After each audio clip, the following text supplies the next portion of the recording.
In today's video, we will replace the headlight bulb for 2018 Toyota Highlander. First, we open the driver's side door. Right where you see the steering, underneath the steering is a hood latch that needs to be pulled out. Once the latch is pulled, you would notice the hood losing its grip. On top of the logo, there is a lever that we need to push and hold towards the left side and then pull the hood upwards.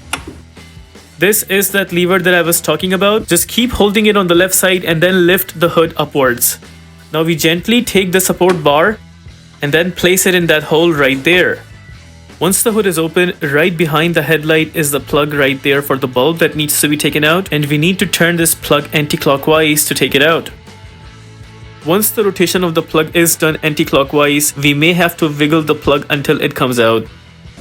There we got the plug taken out with the bulb.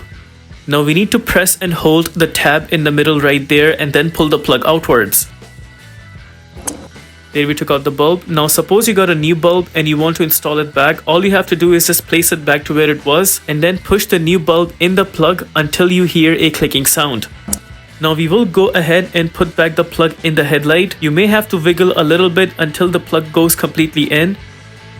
Once it's completely in, only then we will turn the plug clockwise so that the plug is holding firm and strong. And with that, we are done replacing the headlight bulb. If this video helps you in any way, please consider liking this video and subscribing to our channel.